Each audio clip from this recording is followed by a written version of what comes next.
Deuteronomio, capítulo 5, versículo 19. Doy lectura en el nombre del Señor Jesús. No hurtarás.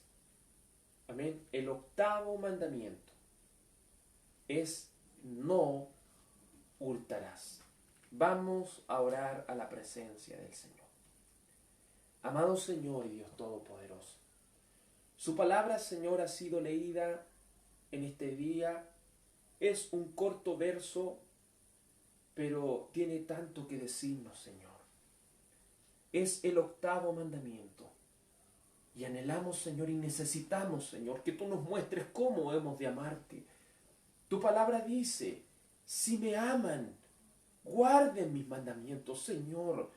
Una persona verdadera mostrará el amor hacia ti, cumpliendo tus mandamientos, atesorándolo en su corazón, guardándolo en su vida, observándolos continuamente, para alejarse de lo que no le gusta al Señor. Amén, Señor. Por amor de tu santo nombre, oh mi Dios, en el nombre del bendito Jesucristo, nuestro Dios y Señor, rogamos y suplicamos que me permitas predicar, Señor, tu palabra a tiempo, Señor, y fuera de tiempo.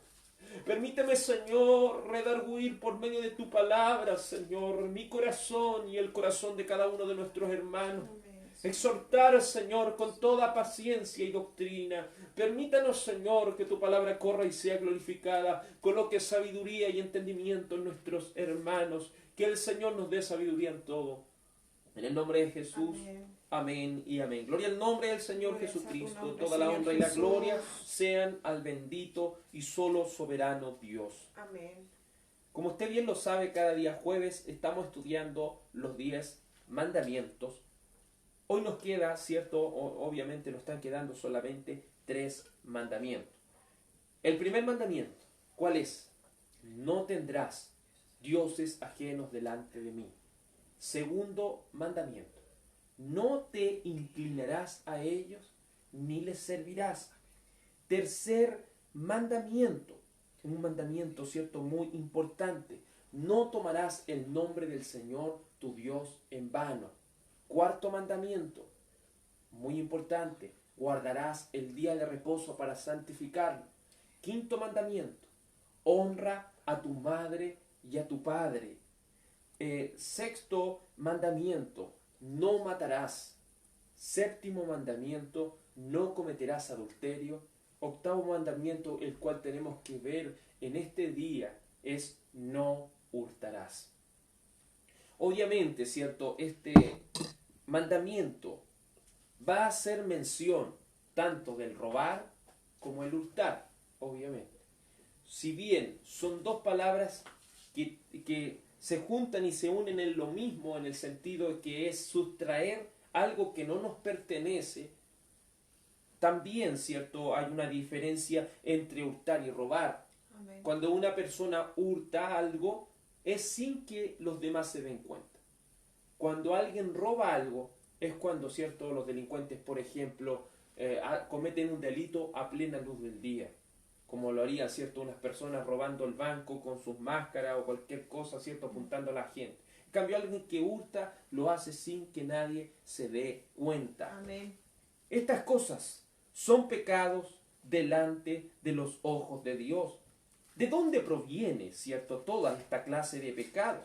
El Señor dice en Mateo capítulo 15, versículo 19, que el pecado del hurto y todos los pecados provienen de un lugar, y ese lugar es nuestro corazón. Mire lo que dice la Escritura en Mateo capítulo 15, versículo 19, dice así la palabra del Señor.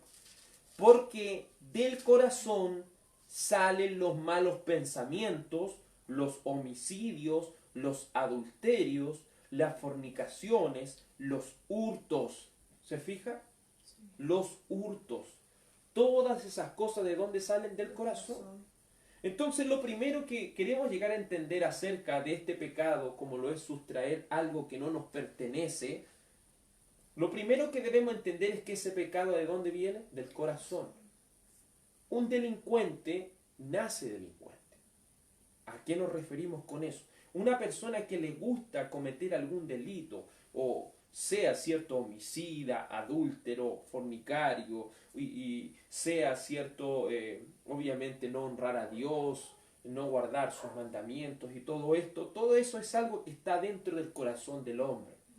Lo dice muy claramente el libro de Génesis en el capítulo 6, el corazón del hombre es de continuo solamente el mal. Amén.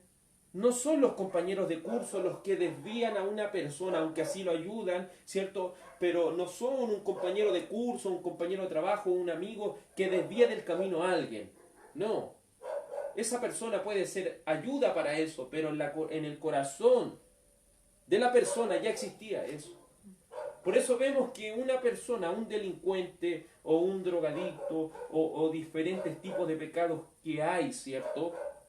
Porque la Biblia nos encierra a todos como pecadores, usted puede hacer que esta persona que cometió cierto delito, ¿cierto? Ya usted dice, las amistades llevaron a tal persona a robar.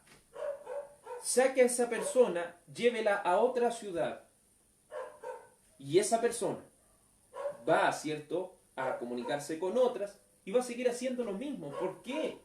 Porque el pecado está en la persona, el pecado está en el corazón de la persona. No son sus amigos, no es su entorno, porque hay personas que dicen, no, es que porque viven en una población mala tienen que ser malos. No necesariamente, no necesariamente. Aunque pueda ayudar, pero no necesariamente, hermano. No necesariamente. Entonces, ¿por qué? Porque ese pecado viene del corazón. Está en lo más profundo del corazón. Hoy día, ¿cierto? Veíamos esa noticia tan horrenda como lo hizo este hombre asesino, ¿cierto? Mató a esta niña. Qué terrible pensar eso, pero ese hombre, en su corazón está ese pecado. Por eso él puede matar a personas, ir a la cárcel, salir y seguir matando personas. La cárcel no le va a servir, no le va a servir la rehabilitación, no le va a servir ninguna de esas cosas, porque solo Dios puede transformar el corazón. El único que puede cambiar a un homicida, el único que puede cambiar a un drogadicto, el único que puede cambiar a un fornicario, el único que puede cambiar a un adúltero, el único que puede cambiar a un ladrón, es el Señor. El único que puede transformar el corazón de un mentiroso en verdad es el Señor. Amén. El único que puede cambiar a un soberbio, a un orgulloso, es el Señor. Es el Señor, el único. Porque el pecado ha afectado a nuestra raíz, la raíz de nuestro corazón. Por lo cual, solo aquel Creador tiene la facultad de transformar este corazón. Entonces, ¿de dónde viene el pecado del robo, del hurto, del corazón? No sé si se ha fijado en su larga o corta vida que usted lleve en la vida, que hay personas que desde pequeños siempre les gustó robar. O hay personas que diferentes pecados, pero desde pequeños siempre hubo alguna propensión a eso. Nadie le enseñó, sino que venía con eso en el corazón. Así es con cada pecado, hermano. Usted conoce su debilidad, yo conozco mi debilidad y cada persona en el fondo conoce su debilidad y sabe que esa propensión a pecar está dentro de nuestro corazón. Así es también una persona, ¿cierto?, que ha cometido esto. Y aquellos tienen perdón de Dios, sí, como lo tiene un homicida, como lo tiene cualquier pecador, tiene perdón de Dios. Pero mire lo que manda la Escritura, Efesios capítulo 4, versículo 28, Efesios capítulo 4, versículo 28, dice así la palabra del Señor.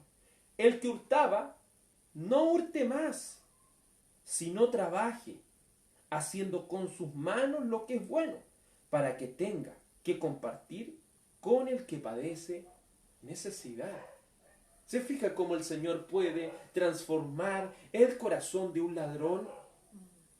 Lo cambia de tal manera que esta persona ya no sigue cometiendo ese delito, sino que empieza a trabajar con sus propias manos. Y él ahora no le roba a la gente, él le da a la gente. ¿Se fija el maravilloso cambio que puede hacer el Señor? Amén. El Señor es el único que tiene la capacidad de transformar a un ladrón en una persona dadivosa, en una persona que ayuda a los demás, no le quita sus pertenencias, los ayuda ahora. El Señor es el único que tiene esa capacidad. Pero el que obviamente ha sido transformado por el Señor, ya no vuelve a ser lo mismo de antes. Si hay algo por donde el enemigo ataca, y eso es en la mayor parte de los pecados, no solo en el hurto, que es el que estamos viendo ahora, o no solo el pecado de robar, es los sentidos. Mire lo que dice Segunda de Corintios capítulo 11. Segunda de Corintios capítulo 11. Segunda de Corintios capítulo 11 versículo 3. ¿Qué es lo que ataca el enemigo? En primer lugar, los sentidos. Dice la palabra del Señor en Segunda de Corintios capítulo 11 versículo 3. Pero temo que como la serpiente con astucia engañó a Eva, vuestros sentidos sean de alguna manera extraviados de la sincera fidelidad a Cristo. ¿Por dónde el enemigo puede entrar? Por la vista, por el oído, ¿cierto? Obviamente por el palpar. Así, hermanos y hermanas en el Señor, se cometen estos pecados. Y usted puede decir, ¿cómo? Un ladrón, ¿qué sentido le va a atacar? La vista, ¿cierto? Porque antes de robar, viene el pecado de la codicia. Siempre piense esto, hermano. Una persona, y sea la que sea, que se arrepiente delante de los ojos del Señor, que va reconociendo los pecados en su vida. Cuando una persona comete un pecado, no crea que está cometiendo uno nomás. Son varios pecados que está cometiendo a la vez en una acción. Por decir, un ladrón no solo está cometiendo el pecado de robar o hurtar, sino que también está cometiendo el pecado de codiciar. Porque antes de hurtar, él codició tener lo que no tiene. Y el robar significa ya sustraer eso. ¿Me entiende? Entonces así, obviamente, con el adulterio también es lo mismo. Antes de caer en adulterio o antes de caer en fornicación, una persona desea a la otra. ¿Se fija? Así en un sinnúmero de pecados siempre los sentidos van siendo y son una de las maneras por donde el enemigo puede entrar. Porque el enemigo no obliga a nadie. El enemigo no obliga a nadie. Son las personas que desde su propio corazón, más un sentido engañado, caen en esto, lo cual es el pecado. Es muy importante ir entendiendo que cuando hablamos de este tipo de pecado, muchas veces la gente se refiere a los asaltantes de bancos. Muchas veces las personas se refieren, ¿cierto?, al hurto, al robo, solamente a aquellos, ¿cierto?, que han robado grandes sumas de dinero, ¿cierto?, como lo son los casos de hardware en el fútbol, como lo son, ¿cierto?, otros. Antes, hermanos, que diga con lo que uno va a veces viendo, hay niños pequeños que a veces van al negocio, ¿cierto?, cuando no estábamos en cuarentena, y un niño viene y toma una naranja y se la guarda. Y dice, oh, mira el niño lo que hizo, si una naranja nomás, es una manzana nomás. Se robó un dulce nomás. Se trajo un lápiz del compañero nomás. Eso es robo. Eso es hurto delante de los ojos de Dios. Eso es un pecado delante de los ojos de Dios. No miremos el pecado de una manera tan superficial, de la cual, ¿cierto?, miremos este delito tan grande como lo es el robar. No solo lo veamos de una manera grande, sino que también vamos viendo, examinando nuestras vidas. Hay personas, hermano, que la he escuchado de esta manera y dicen, como queriendo justificar sus actos, dicen, por decir, es Bio, que es aquí en Rancagua, ¿cierto?, la que nos provee agua potable, CGE, ¿cierto?, el que provee la luz, y dicen, ¿ellos cuántos nos han robado a nosotros? Así dice la persona. ¿Ellos cuántos nos han robado a nosotros? Entonces yo puedo arreglar el medidor del agua, puedo arreglar el medidor de la luz. Eso es hurto. Y eso es un pecado delante de los ojos de Dios. Una persona que arregla el medidor para que le salga menos en su cuenta, poniendo como excusa que ellos nos roban mucho, está pecando delante de los ojos del Señor. Que una persona le robe, o como dice aquel dicho, el ladrón que le roba, que diga, la persona que roba a un ladrón tiene 1000 años de perdón, eso es mentira, hermano. Eso es un pecado. Eso es un pecado delante de los ojos de Dios. Usted no puede excusarse que otros hacen esto. Yo no voy a pagar el permiso de circulación o no voy a hacer esto porque ellos ¿cuánto nos roban? Cuidado ahí, porque ahí ya estamos aceptando el pecado. Ahí estamos aceptando el pecado. Uno dice, pero pucha, la revisión técnica, ¿cuánto nos roba? Pero hermano, es una ley y usted debe hacerlo. Debe hacerlo, es un mandato del Señor. ¿Por qué tengo que pagar impuestos? No voy a pagar impuestos. Voy a evadir los impuestos. Eso es un pecado de robo delante de los ojos del Señor. Hurto en ese caso porque los demás no se están dando cuenta, están engañando a la ley. Robar TV cable, ¿cierto? Hoy en día estamos tocando temas así, ¿cierto? No colocando, ¿cierto?, a personas que roban millones de dólares. Veamos, hay personas que dicen, hoy los del cable, ¿cuánto nos roban? Así que me voy a colgar al cable. Eso es pecado y robo delante de los ojos del Señor. Eso es hurto delante de los ojos de nuestro Dios. Falsificar impuestos es un pecado contra Dios.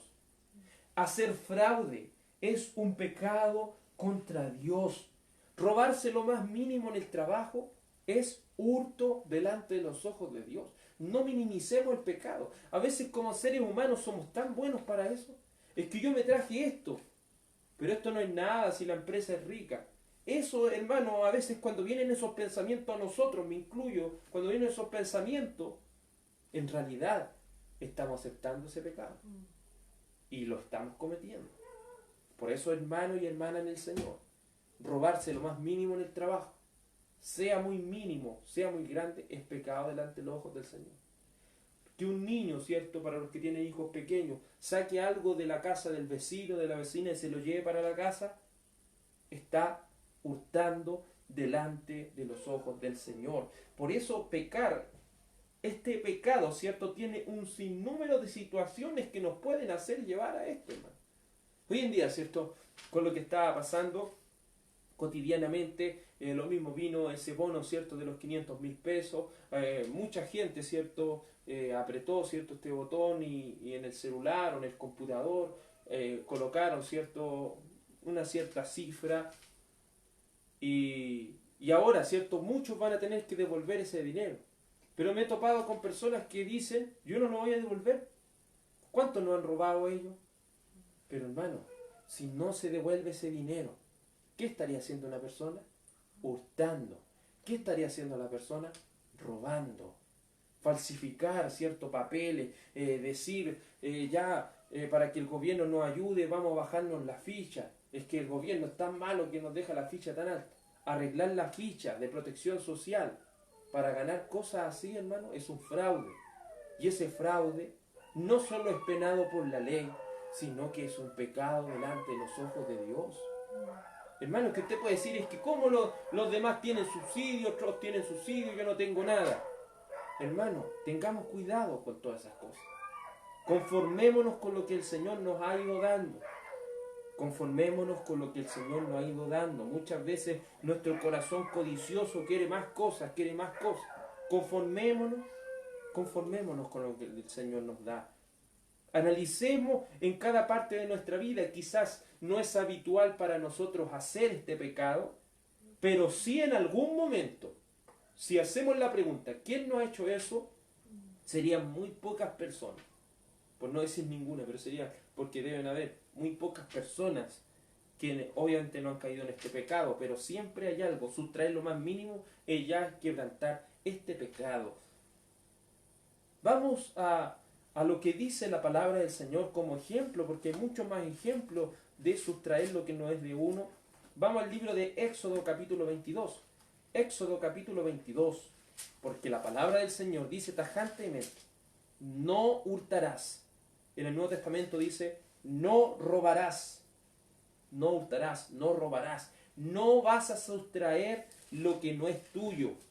Un rotundo no, no hay excepción a la regla, es un rotundo no. Éxodo capítulo 22, versículo 1. Mire lo que era como ley sobre este pecado, dice, cuando alguno hurtare un buey o una oveja y lo degollare o vendiere, por aquel buey pagarás 5 bueyes, y por aquella oveja 4 ovejas. Si el ladrón fuere hallado forzando una casa, y fuere herido, y muriere el que hirió, no será culpado de su muerte. Pero si fuere de día, el autor de la muerte será reo de homicidio. El ladrón hará completa restitución, si no tuviere con qué, será vendido por su hurto. Mire qué buena idea da el Señor, ¿cierto?, para aquellas personas que les gusta robar. Si roban o hurtan lo que no es suyo, tienen que devolver con creces lo que robaron. Tienen que devolver, en otras palabras, con intereses lo que robaron. Si no tiene para devolver, trabaje hasta pagarle los últimos centavos. Si no le alcanza con eso, que esa persona sea vendida como un esclavo y así pague lo que robó. ¿Se imagina si a las personas, a todos los que cometen este delito, se les pidiera esto? Que no solo estuvieran en una cárcel, sino que ellos trabajaran para devolver a aquellas personas todos aquellos robos que hicieron. ¿Se fija cómo serían las cosas diferentes? Si fuera hallado con el hurto en la mano, vivo, sea un buey o asno u oveja, pagará el doble. Si alguno hiciere pasar en el campo o viña y metiere su bestia en el campo de otro, de lo mejor de su campo y de lo mejor de su viña, pagará. Imagínense, si una persona quisiera hacerse de vivo, ¿cierto?, en el Antiguo Testamento, y tirar a su animalito para el campo de otro para que le robara alimento, ¿cierto? Si esa persona hizo eso, ya, cuando él tenga las mejores cosechas, las mejores cosas, lo mejor se lo va a tener que devolver. También dice, cuando se prendiere fuego al quemar espinos y quemases amontonadas o en pie o campo, el que encendió el fuego pagará lo quemado. Se fija aquí la palabra del Señor, obviamente en el contexto del Antiguo Testamento, hace lo que nosotros estamos haciendo ahora, llevándolo a nuestros días.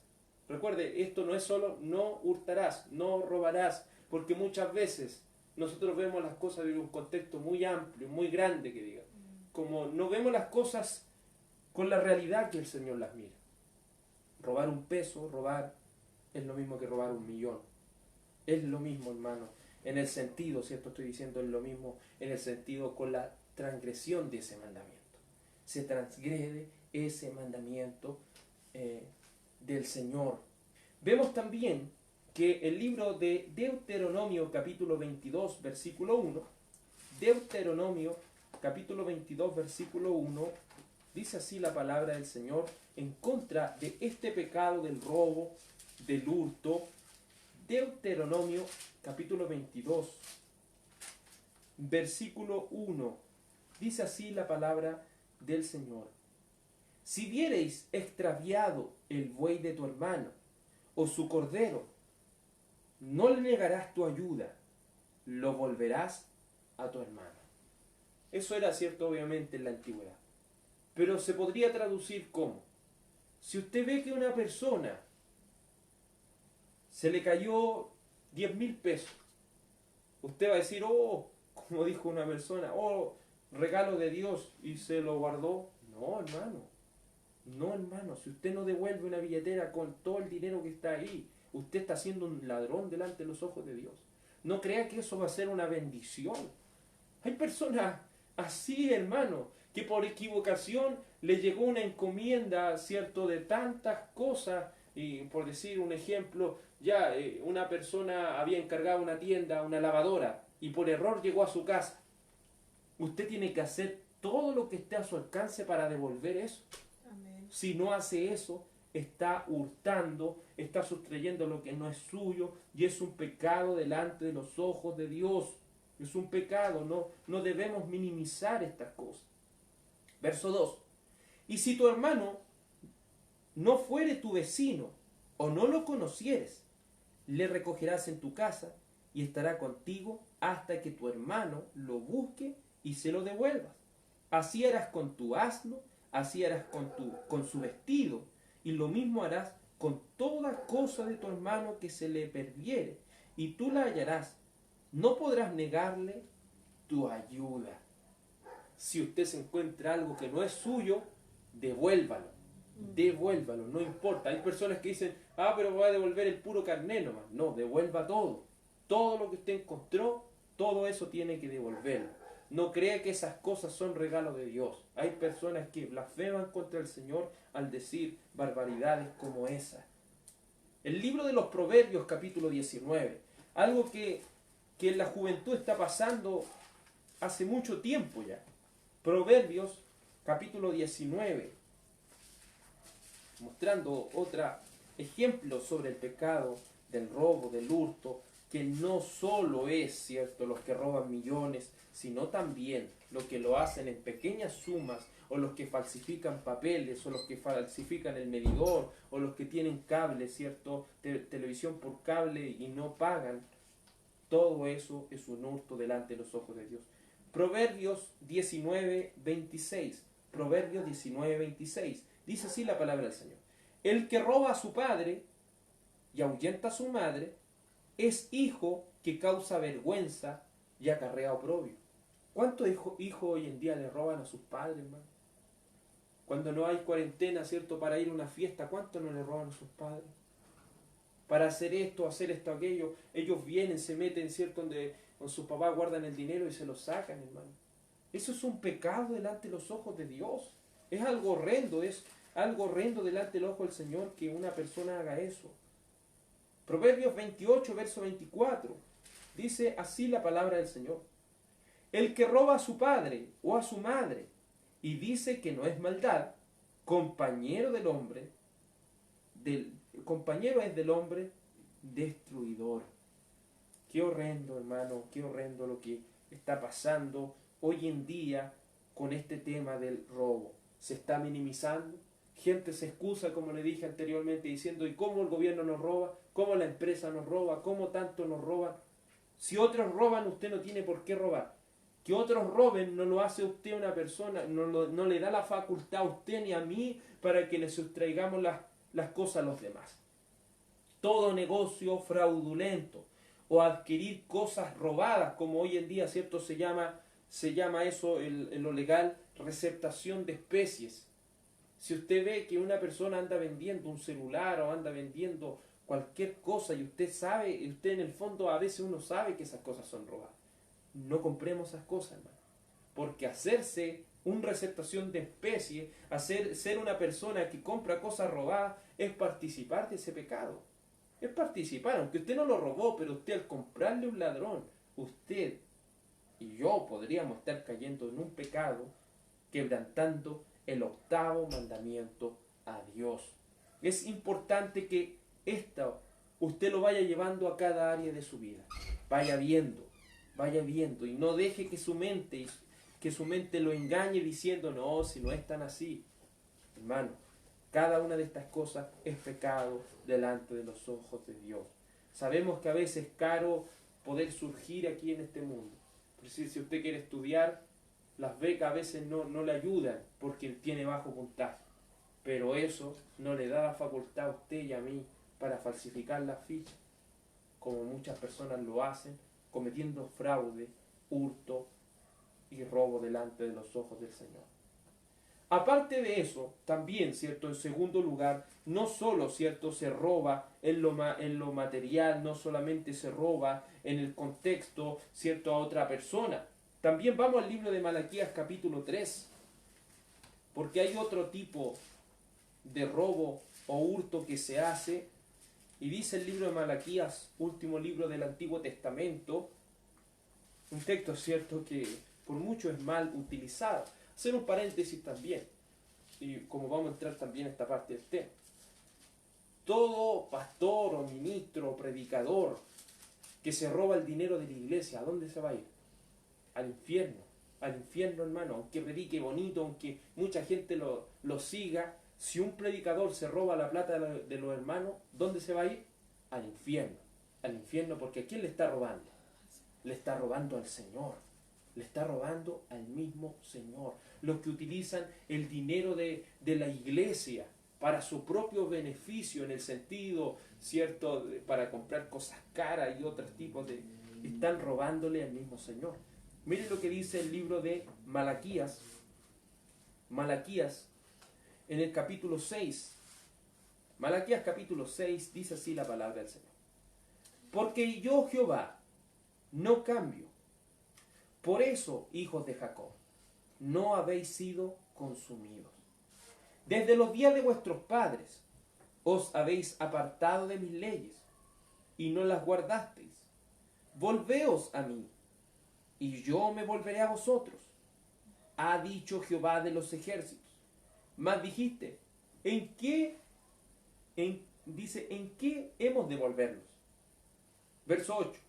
¿Robará el hombre a Dios? Y la respuesta del Señor. Pues vosotros me habéis robado. Y dijisteis, ¿en qué te hemos robado? En vuestros diezmos y ofrendas. Maldito soy con maldición, porque vosotros, la nación toda, me habéis robado. Se fija, hermano y hermana del Señor, cómo utiliza aquí el contexto del Señor. Dice, ustedes me han robado. Veamos en el contexto en el cual esto fue escrito. El pueblo de Israel, ¿cierto? En el pueblo de Israel de la antigüedad, como nación, ellos debían, ¿cierto?, dar el diezmo, y no solamente el 10% de lo que ganaban, sino el 10% de sus cosechas, el 10% de todo lo que tenían. Habían muchos diezmos dentro, ¿cierto?, del pueblo de Israel. Y aparte tenían ellos que dar ofrendas. Todas esas cosas, ¿cierto?, es parte del reconocimiento de que todas las cosas que nosotros tenemos, ¿a quién le pertenecen? Al Señor. En primer lugar, debemos entender que todo lo que tenemos nosotros le pertenece al Señor. En segundo lugar, debemos comprender que el diezmo equivale, ¿cierto?, a los impuestos que una persona paga en cada nación. Porque recuerda, el pueblo de Israel, como nación, debía sostener a los levitas. ¿Quién eran los levitas? Los encargados del pueblo, ¿cierto?, los encargados de ministrar todo lo que es el sacerdocio del Antiguo Testamento. Ellos no tenían porciones de tierra, por lo cual toda la nación debía sostenerlos como el gobierno teocrático de Dios. Entonces, si el pueblo no contribuía con sus impuestos, ¿qué pasaba con los levitas? Los levitas ya no podían, ¿cierto?, alimentar a su familia, porque ellos también tenían familia. Porque ellos se dedicaban completamente, ¿cierto?, a lo que es el sacerdocio y todo este trabajo, ¿cierto?, de servir en el templo y todo lo que se hacía ahí, ¿cierto?, en el antiguo Israel. Por lo cual, si el pueblo no pagaba, ¿cierto?, el impuesto, ¿qué es lo que sucedía con aquella nación? Los levitas tenían que dejar su puesto de sacerdote y tenían que ir mejor ellos a trabajar. Y así dejaban botada, ¿cierto?, si le podemos decir de esa manera, la casa de Dios. Los pobres de Israel, ¿quién lo iba a sostener? Si el pueblo no daba, ¿cierto?, sus impuestos, ¿quién iba a sostener el pobre? Entonces, aquí abarcamos una cosa, hermano. Y esto también nos llega a cada uno de nosotros. Quizás ustedes jóvenes no han crecido todavía, pero va a llegar un punto en el cual va a tener que pagar impuestos. Y lo estoy hablando en primer lugar en los impuestos de aquí que tenemos, ¿cierto?, en el país. Aquí en el país hay muchos impuestos, hermano. Pero si nosotros no pagamos los impuestos, ¿cierto?, que nos ponen como país, estamos robando. Estamos hurtando delante de los ojos de Dios. Por eso el Señor nos ayude, ¿cierto?, a ponernos a cuenta con cada una de las deudas, ¿cierto?, que se tengan como impuestos. Por eso el Señor, ¿cierto?, obviamente ese gobierno era teocrático y ese no pagar los impuestos de su nación como lo era el diezmo, era robarle al mismo Señor. El no contribuir, ¿cierto?, con ofrenda y hacer mezquindad era robar en contra del Señor. Dice, verso 10, traed todos los diezmos al alfolí, ya haya alimento en mi casa. ¿Qué pide el Señor? Que haya alimento en la casa de Dios. ¿Y a qué se refiere Él con eso? Hay personas pobres las cuales es necesario alimentar. Si ustedes no pagan sus impuestos, hay personas que no van a alimentar. ¿Usted cree que ya, hablando en el contexto de país, si nosotros no pagamos los impuestos, hay gente que dice, pero es que vamos a alimentar a los políticos, vamos a alimentar, ¿cierto?, a tales personas, a los del ministerio, a los del Ministerio de Salud, a los ministerios de tanto, y tanta gente que roba en el gobierno, yo no voy a pagar nada, dicen algunos. Pero eso es pecar, porque obviamente, ¿cierto? Vemos que hay cosas como el Senami hoy en día que no es lo mejor que hay, pero si hay niños que comen ahí, si nosotros no contribuimos con los impuestos, ¿quién les va a dar alimento a ellos? Hay cosas, obras sociales que se hacen, obviamente dentro, y si uno no paga los impuestos, esas cosas se ven mermadas, ¿y quién los va a ayudar a ellos? No mire solamente lo malo de las cosas, mire también lo bueno que se hacen con los impuestos. Si no toda la plata se les roban, como dicen algunos, ¿cierto? Sino que también se ayuda a los demás, también con eso, se ayuda, ¿cierto? A lo mismo a gente que no tiene casa. ¿Cómo se consigue construir tantas casas por tan poco dinero que colocan en la libreta para aquellas personas de las viviendas sociales? Obviamente con dinero de los impuestos. Por eso no puede andar solamente diciendo y culpando al gobierno, es que en el gobierno nos roban. Sí, pero también hay viviendas sociales las cuales son costeadas con estas cosas. Si no pagamos los impuestos, no le estamos haciendo bien a nuestro prójimo. Por eso es importante entender esto. Vemos, ¿cierto? En el Salmo capítulo 24. Salmo capítulo 24. Debemos entender en primer lugar, ¿cierto? Que todo nuestro dinero, todo lo que tenemos, todo, absolutamente todo, le pertenece al Señor. Amén. Dice el Salmo capítulo 24, versículo 1. Dice así el Señor: de Jehová es la tierra y su plenitud, el mundo y los que en él habitan. O sea que todo lo creado, ¿de quién es? Del Señor. Si usted tiene un trabajo, usted tiene que darle gracias, y yo tengo que darle gracias al Señor que tenemos un trabajo. Si tenemos salud, tenemos que darle gracias al Señor que Él nos ha dado todo esto. Hay personas que dicen, ¿y por qué tengo que darle gracias a Dios? Todo esto lo he logrado gracias a mi esfuerzo. ¿Y qué pasa si el Señor no le haya dado el aire para que respire? Porque el aire que respiramos no es de nosotros. La vida que tenemos, el cuerpo que tenemos no es de nosotros. Las oportunidades que tenemos no son de nosotros. Todas esas cosas son provistas por Dios. Soberanamente Él ha construido todo, ¿cierto? Lo bueno. Entonces, debemos entender en primer lugar que todas las cosas son del Señor.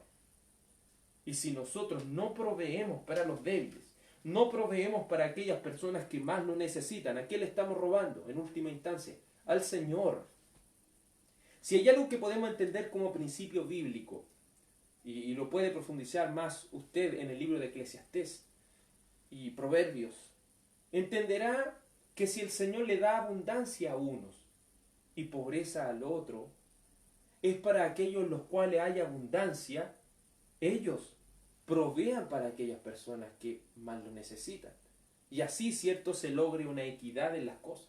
Pero ¿qué sucede hoy en día? El rico, ¿qué es lo que hace? Se quiere enriquecer más. Las personas que tienen se quieren proveer más. ¿Pero quién ayuda al pobre?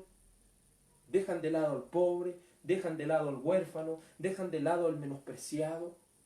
Por eso, hermano y hermana, en el Señor, si el Señor nos ha hecho prosperar en algo, no es para que nos llenemos más y más de cosas. Es para que también nos detengamos un poco y pensemos, ¿qué le faltará, cierto, a tal persona? Hay personas, cierto, que lo están pasando mal. ¿Y qué estamos haciendo nosotros? Mire, veamos lo que el Señor nos dice en el libro de Mateo, capítulo 25. Mateo, capítulo 25.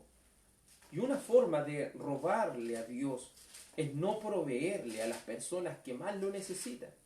Y usted puede decir, es que no conozco ninguna, pero a veces lo hacemos la autocrítica y decimos, le hemos orado al Señor para que los coloque en el camino una persona que necesita.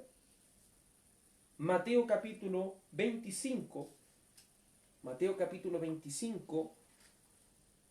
versículo 34, dice: entonces el rey dirá a los de su derecha: venid, benditos de mi Padre, heredad del reino preparado para vosotros desde la fundación del mundo. Porque tuve hambre y me diste de comer, tuve sed y me diste de beber, fui forastero y me recogisteis, estuve desnudo y me cubristeis, enfermo y me visitasteis, en la cárcel y viniste a mí. Entonces los justos le responderán diciendo, Señor, ¿cuándo te vimos hambriento y te sustentamos? ¿O sediento y te dimos de beber? ¿Y cuándo te vimos forastero y te recogimos, o desnudo y te cubrimos? ¿O cuándo te vimos enfermo en la cárcel y vinimos a ti? Y respondiendo el rey, le dijo, de cierto os digo, que en cuanto lo hiciste a uno de estos mis hermanos más pequeños, a mí me lo hiciste. Obviamente, ¿cierto? Entendiéndolo en el contexto, este es el juicio a las naciones, la cual tendrá lugar, ¿cierto?, en los tiempos de la gran tribulación. Aquellos que no se marquen con la marca de la bestia van a ser olvidados de la sociedad, van a tener que huir y van a carecer de alimentos, van a carecer, ¿cierto?, de salud, porque no van a poder atenderse donde no se van a marcar con la marca de la bestia.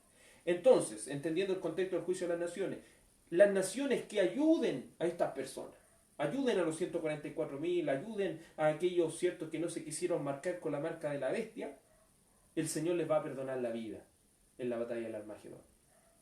Eso se habla en ese contexto. Pero también entendemos algo, un principio fundamental aquí en la Escritura. En primer lugar, de Dios son todas las cosas, ¿cierto? Veamos el principio fundamental en lo espiritual. Le hice un breve recuento a lo que esto significa, ¿cierto?, en el libro de Apocalipsis. Pero veamos el principio bíblico que hay aquí. Del Señor son todas las cosas, ¿cierto? ¿El Señor necesita nuestra plata? ¿El Señor necesita nuestro dinero? Usted puede decir, pero el Señor dice en Malaquías, me habéis robado. Sí, pero el Señor no está diciendo con eso de que Él necesita que usted le dé plata a Él, porque Él lo tiene todo. Y de Él es todo lo que tenemos nosotros. Amén. Pero Él quiere algo, hermano, que compartamos lo que tenemos. Eso es lo que quiere el Señor. Si usted quiere ayudar al Señor, en otras palabras, usted quiere ayudar al Señor, si lo pudiéramos decir de esa manera, ayude a su prójimo. Porque lo contrario de robar es ayudar a otro. Amén. Eso es lo contrario. El robar es pecado. Pero ¿cómo vencemos ese pecado? Ayudando al otro. Porque robar o hurtar significa quitarle a alguien lo de otra persona, ¿cierto? Pero aquel que da, que tiene un corazón dadivoso, le da cosas al que no tiene. Entonces, ese es el principio bíblico, porque muchos van a decir, Señor, ¿cuándo te vimos enfermo? ¿Cuándo tú necesitaste algo, Señor? Por cuanto lo hiciste a uno de estos, mis hermanos más pequeños, a mí me lo hiciste. Si usted está ayudando al pobre, si usted está ayudando al menesteroso, si usted está ayudando a la persona que lo necesita, porque no necesariamente estamos hablando de las personas que están botadas en la calle. Hay veces, ¿cierto? O en algún momento de la vida que hermanos en la fe, porque en primer lugar, ¿cierto? Obviamente en el principio que nos entrega el apóstol Pablo, en las cartas nos dice que debemos ayudar primeramente a los de la fe, no olvidándonos de los pobres, ¿cierto?, de nuestro alrededor, pero sí, en primer lugar hay que ayudar a los hermanos y hermanas en la fe. Cuando un hermano no tenga para pagar el arriendo, ¿usted lo va a ayudar? Yo lo voy a ayudar. Cuando alguno tenga que hacerse alguna operación que necesita mucho dinero, ¿va a ayudar, hermano? Y no lo va a ayudar, recuerde que los cristianos, si ayudamos, no ayudamos para nuestra propia gloria, no es para que digan, vamos a poner un letrero y vamos a publicar a todas las personas que ayudaron. No, esto es para la gloria del Señor. Amén. Debiéramos decir, si dimos es porque el Señor tocó nuestro corazón, porque nosotros muchas veces somos, ¿cierto? Somos amarrete, disculpe la expresión, somos amarrete y muchas veces queremos las cosas para nosotros, pero el Señor nos enseña a ser así. Entonces dele la gloria al Señor, no a mí. Pero ¿qué hace la gente hoy en día? Empieza a ayudar a los demás, ¿para qué? Para que digan, tal persona hizo eso. Ahí tuvo su recompensa, que la gente lo reconociera. Pero nosotros necesitamos que Cristo sea reconocido. Si vamos a ayudar a alguien es para que Cristo sea engrandecido, no yo ni usted, el Señor, si nosotros no somos nada. Pero si quiere robarle a Dios, no ayude a nadie. Si quiere robarle a Dios, no provea para nadie. Porque es otra forma de robarle al Señor. Mire lo que dice 1 Corintios capítulo 16. Vamos al libro de Ageo primero. Vamos al libro de Ageo. Y veamos lo que estaba sucediendo en la nación de Israel cuando volvió del cautiverio, sucedió algo que nos sucede hoy en día como humanidad, que nos volvemos individualistas, empezamos a proveer solamente para nuestros propios deseos. Vamos al libro de Ageo. Ageo, capítulo 1, versículo 2. Miren lo que dice la palabra, Señor. Así ha hablado Jehová de los ejércitos, diciendo: este pueblo dice, no ha llegado aún el tiempo de que la casa de Jehová sea reedificada. Entonces vino palabra de Jehová por medio del profeta Ageo, diciendo: es para vosotros tiempo, para vosotros de habitar en vuestras casas artesonadas, y esta casa está desierta. Pues así ha dicho Jehová de los ejércitos: mediten bien sobre vuestros caminos. Siembran mucho y recogen poco. Coméis y no os saciáis. Bebéis y no quedáis satisfechos. Os vestís y no os calentáis. Y el que trabaja jornal recibe su jornal en saco roto. Así ha dicho Jehová, Señor de los ejércitos: meditad bien sobre vuestros caminos. Subid al monte y traed madera, reedificad la casa, y pondré en ella mi voluntad, y seré glorificado. Ha dicho Jehová: buscáis mucho y hallaréis poco, y encerráis en casa, y yo los disiparé en un soplo. ¿Por qué? Dice Jehová de los ejércitos: por cuanto mi casa está desierta, y cada uno de vosotros corre a su propia casa. Pero por eso se detuvo de los cielos sobre vosotros la lluvia, y la tierra detuvo sus frutos. Y llamé la sequía sobre esta tierra, y sobre los montes, sobre el trigo, sobre el vino, sobre el aceite, sobre toda la tierra que produce, sobre los hombres y sobre las bestias, y sobre todo trabajo de manos. ¿Qué estaba sucediendo en los tiempos en los cuales el pueblo de Israel debía volver del cautiverio de Babilonia? Se les dio un sitio y ellos empezaron a hacerse las casas más grandes. Y la casa del Señor estaba olvidada. Así sucede, ¿cierto? Si lo tomamos como principio bíblico. Estamos acostumbrados, ¿cierto?, a decir: yo me preocupo de los míos nomás. ¿Se fija aquí el pensamiento del mundo? Yo me preocupo de los míos nomás. Yo me preocupo de mi familia. No es un pensamiento de un cristiano el decir: yo me preocupo de los míos. No. El pensamiento verdadero de un cristiano es que la casa del Señor esté bien. Y no estamos hablando, hermano, de que vamos a juntar 20 millones para construir así un templo. ¿De qué sacan las iglesias muchas veces tener tremendos templos, hermano? Si nos sirven, como decía una publicación, si nos sirven hoy en día para colocar camas para enfermos. Si nos sirven hoy en día, ¿cierto?, para hacer ollas comunes y desde la iglesia repartan a las personas. ¿Se fija, hermano? ¿De qué sirve? No estamos hablando de eso. Estamos hablando de la casa del Señor, de las personas que lo necesitan. Porque ahí debiéramos mostrar que el Señor verdaderamente existe, de que verdaderamente el Señor es real, cuando ayudamos a las personas. Y ese es un llamado a cada iglesia, un llamado a cada uno de nosotros. Muchos han tomado, ¿cierto?, el texto de Malaquías: me habéis robado, y le dicen a los hermanos: me han robado, y el Señor dice que me han robado, tienen que traerme toda la plata a mí, dicen algunos pastores, y ellos después se llenan los bolsillos y se compran los mejores autos. Ellos le están robando al Señor y eso no lo saben, porque es para que todo el dinero que se reúne en la iglesia es para que nos falte alimento en la casa de Dios. Porque ¿qué sabe usted lo que va a pasar más adelante? No sabe usted si a algún hermano le va a faltar. Y usted después no va a poder excusarse y decir: es que yo no tengo ahora. Pero ¿por qué no se preocupó de juntar para que cuando venga el problema tengamos cómo solucionar, ¿cierto?, al hermano o a la hermana que está padeciendo, o a la persona que sin ser hermano en la fe se le está ayudando?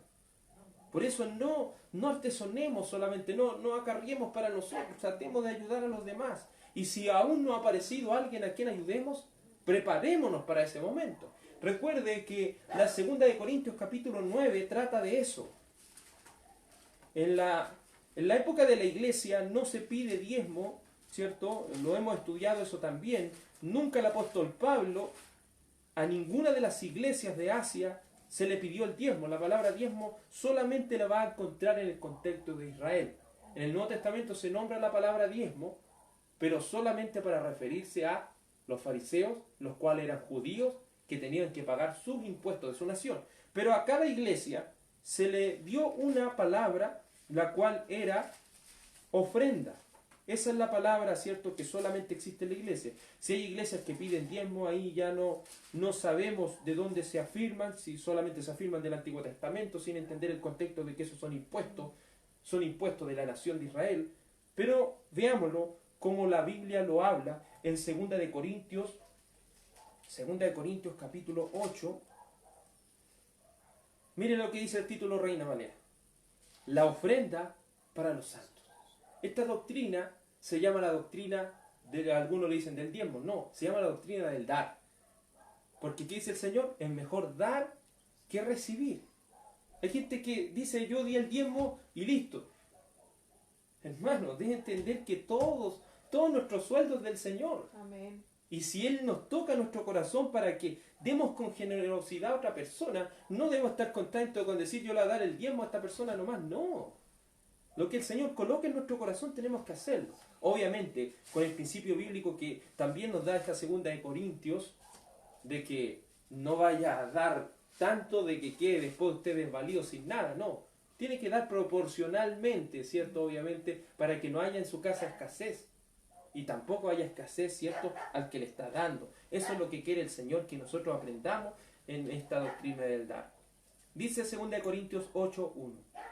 Asimismo, hermanos, os hacemos saber la gracia de Dios, que se ha dado a las iglesias de Macedonia, que en grande prueba de tribulación, la abundancia de gozo y su profunda pobreza abundaron en riqueza de su generosidad. Pues doy testimonio de que, con agrado, ha dado conforme a sus fuerzas, y aún más allá de sus fuerzas, pidiéndonos con muchos ruegos que les concediéramos el privilegio de participar en este servicio para los santos. Y no como lo esperábamos, sino que sí mismos se dieron primeramente al Señor, y luego nosotros por la voluntad de Dios. De manera que os exhortamos a Tito, para que tal como comenzó antes, asimismo acabe también entre vosotros esta obra de gracia. En primer lugar debe entender esto. Recuerde que la iglesia en su principio, ¿cierto? Obviamente estaban todos en Israel, pero una vez que la iglesia se separa, ¿cierto?, de los israelitas, de los judíos, ellos quedaron, los israelitas que estaban ahí, ¿cierto?, los hermanos en la fe israelita, quedaron totalmente desvalidos, porque su nación, ¿cierto?, la cual vivía de diezmo y ofrenda, no empezó a ellos, los sacó, lo apartó de la nación y los dejó de ayudar. Por lo cual se le pidió, ¿cierto?, a la iglesia de Asia Menor que se reuniera una cantidad de dinero para ayudar a esos hermanos que habían quedado desvalidos del Estado. Y el apóstol Pablo a los Corintios le toma un ejemplo de la iglesia de Macedonia, una iglesia de grande pobreza. Pero aún de su pobreza dio generosidad, porque era un servicio para Dios y era un servicio para los santos. Se fija, hermano y hermana, en el Señor, lo que nos quiere aquí hacer entender la palabra del Señor. No proveamos para nuestro propio beneficio, sino para el beneficio de los demás. Eso es lo que el Señor quiere. Por eso, esta doctrina del dar se basa en lo que dice 2 de Corintios, capítulo 9, versículo 7, y dice: esta es la doctrina solamente que hay, no está la doctrina del diezmo, nada de eso, solamente la doctrina del dar, que es cada uno dé como propuso en su corazón. ¿Se fija? El Señor lo prueba a usted. Usted dé como propuso en su corazón, no con tristeza ni por necesidad, porque Dios ama al dador alegre. Si usted va a ayudar a alguien, si usted va a donar dinero, ¿cierto?, obviamente en la iglesia para que después se le ayude a los demás, usted o vamos a cooperar con algo de mercadería, algo de esto, dice el Señor, en primer lugar, no dé con tristeza. En el sentido, ya, yo voy a aportar con este dinero, pero chuta, me duele dar esto. No, que no le duela, hermano. Si le duele dar eso, mejor no lo dé. Mejor no lo dé. Que el Señor prepare su corazón y dé, no con tristeza, ni por necesidad. Tampoco usted dice, ya, yo voy a ayudar para que el Señor me ayude. No. No tiene que ir con esa mente tampoco. Sino, hágalo con alegría. Hágalo con alegría. Eso es lo que quiere el Señor. Que usted sea una persona que da con alegría. Que usted se alegre porque el Señor lo utilizó a usted para ayudar a una persona. Porque de eso se trata. No es que usted esté haciéndolo. Es que el Señor lo está utilizando a usted para hacer esta gran obra de amor para el que más lo necesita. Por eso es importante ir entendiendo esta doctrina del dar, estas promesas de ser dadivoso, pero no para que un pastor o un líder cristiano se enriquezca, sino para que aquellos que más lo necesitan, ¿cierto?, les llegue este dinero. Con esto no queremos decir, hermano, obviamente en las iglesias grandes, en iglesias, ¿cierto?, de muchos hermanos, hay ministros como los pastores que no trabajan. Y usted dirá, oiga, pero ¿por qué no trabaja? Si usted lo entiende a través de la Biblia, comprenderá que hay personas que se dedican, ¿cierto?, al cuidado de la iglesia. Por lo cual, por eso se les llama pastores, porque ellos tienen que trabajar para el bien de la iglesia. Entonces, por eso el apóstol Pablo, en esa excepción, le dice, ¿cierto?, que no se le pone bozal al buey que trilla. Obviamente el obrero es digno de su salario. Si una persona se dedica al ministerio completamente cuando hay una gran cantidad de hermanos a los cuales él debe atender, ellos, ¿cierto?, deben vivir de lo que es la ofrenda, pero no quedarse con toda la ofrenda. Se le debe dar, ¿cierto?, como principio bíblico, la medianía de la iglesia. Que él no puede ganar más que toda la iglesia. Él tiene que ganar como la medianía, el promedio de lo que en la iglesia se ve. ¿Para qué? Para que el pastor no esté así, los hermanos estén así, sino que todos estemos lo más parejito posible. Y para que el dinero también alcance para ayudar a los demás y no se le esté sobreexigiendo, los hermanos. Si eso lo entendieran la iglesia, hermano, no habrían tantos robos, no habrían tantas cosas horrendas que hoy en día se ve para que la gente apunte con el dedo. Pero la palabra del Señor nos manda a que todo esto se haga para ayudar a los demás. Hay promesas de Dios para aquellos que, cierto, obviamente, no caigan en este pecado del hurto, sino que venzan ese pecado dando. Obviamente aquí mismo lo dice, ¿cierto?, el libro de Malaquías. Malaquías capítulo 3, versículo 10. Dice así la palabra del Señor. Y esto lo decimos en el contexto de Israel. No entienda que en la iglesia se pide el diezmo, porque eso es un impuesto de Israel. Pero aquí hay una promesa para los corazones dadivosos que quieren ayudar a los demás. Traed todos los diezmos al alfolí, y hay alimento en mi casa. Y probadme ahora en el ejército, si no os abriré las ventanas de los cielos, y derramaré sobre vosotros bendición hasta que sobreabunde. ¿Se fija, hermano, lo que el Señor dice? Si usted se porta dadivoso, ¿qué va a hacer el Señor? El Señor va a abrir la ventana de los cielos. El Señor le va a ayudar a usted. Recuerde lo que habíamos leído antes, ¿cierto? Yo creo que recuerda ese texto del libro de los Proverbios, que el que presta al pobre, ¿a quién le está prestando? ¿A quién le está dando? A Dios. Y Dios le va a retribuir las cosas. Por eso hay una bendición tan grande en el dar, hermano. Hay una bendición tan grande que muchos cristianos se pierden. ¿Qué pasó con la gente de Ageo en los días de Ageo? ¿Cierto? ¿Qué sucedió? Ellos trabajaban harto, pero al final recibían su plata en saco roto. Ellos hacían las tremendas casas, pero al final como que no venía la lluvia, como que sus cosechas le iban mal. ¿Por qué a veces uno dice, por qué a veces me va mal en lo que hago? ¿Estoy ayudando a los demás? ¿Estoy ayudando a las personas que lo necesitan? Vea eso primero.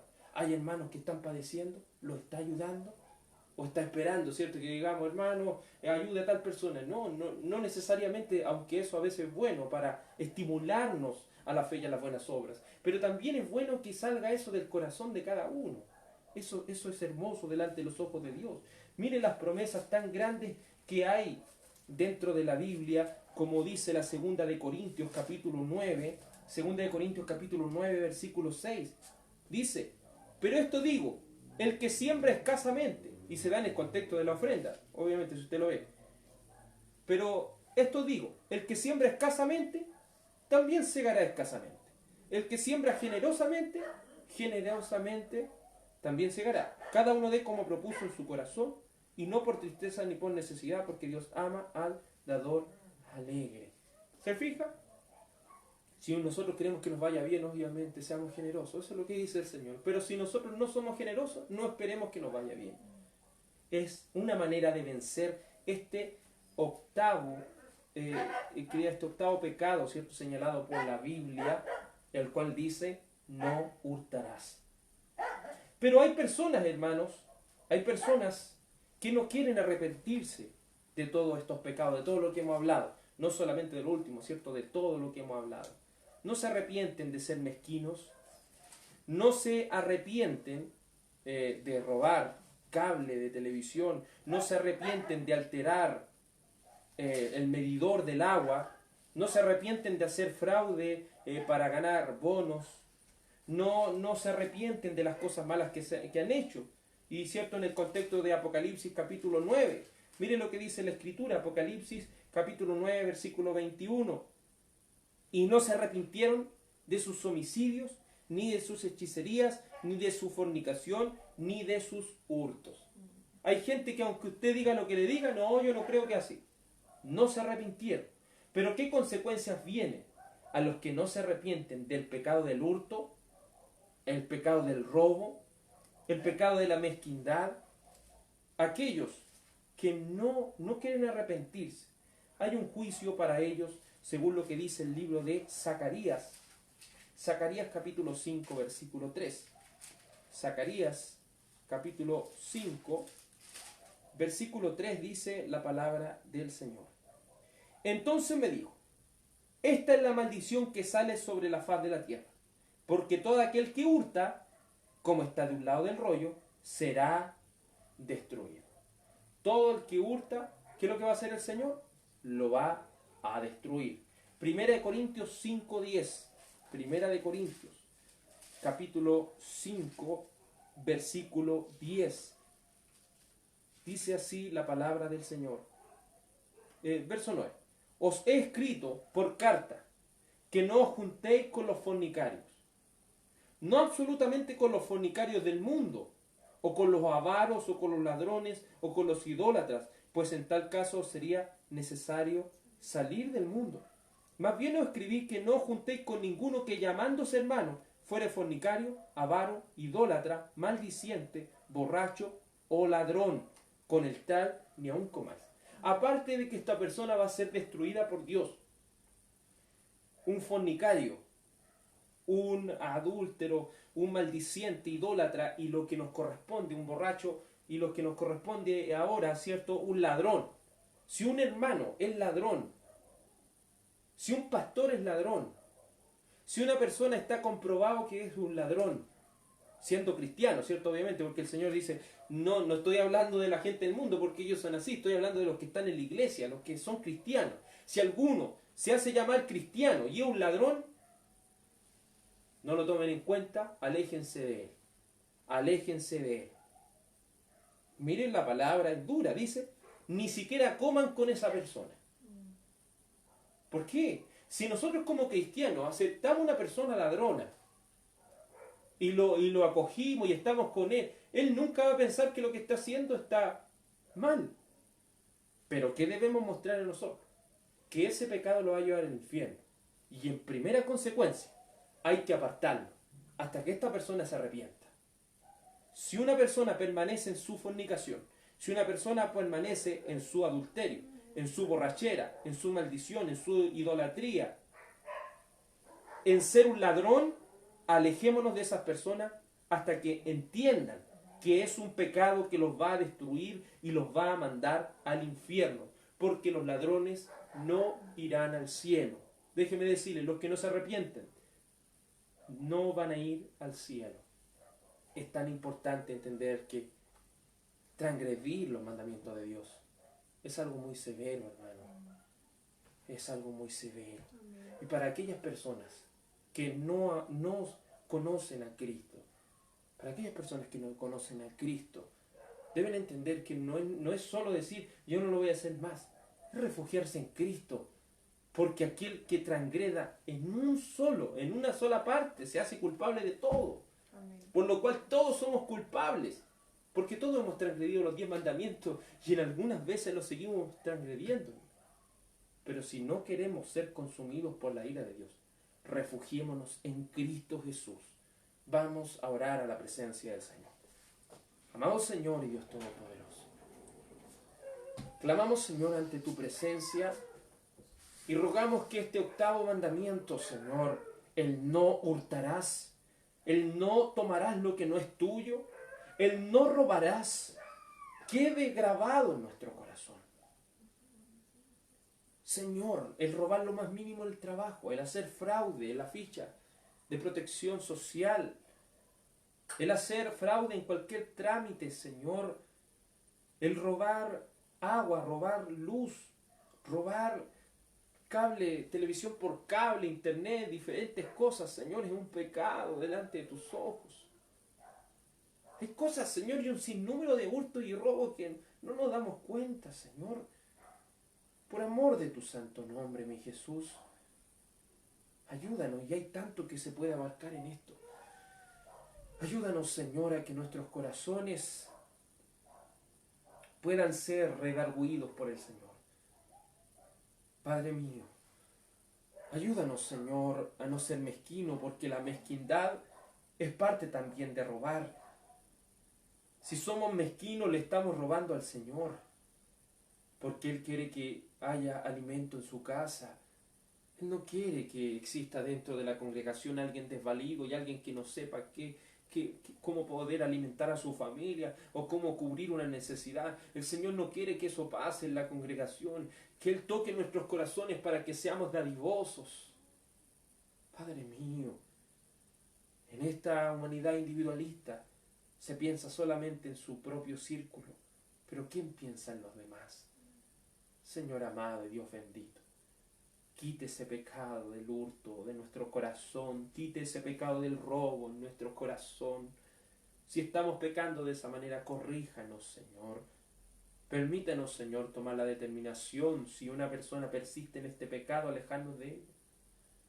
Padre mío, por amor de tu santo nombre, te rogamos y te suplicamos, Señor, que tu misericordia, tu gracia y tu paz sea sobre tu iglesia. Iglesia del Señor, sea bendecida en el nombre de Jesús. Amén y amén. Gloria al nombre del Señor Jesucristo. Toda la honra y la gloria sean al solo soberano Dios. Que nuestro Señor y Salvador Jesucristo les bendiga, mis hermanos y hermanas en la fe. Amén. El Señor dice, si me aman, guarden mis mandamientos. Amén.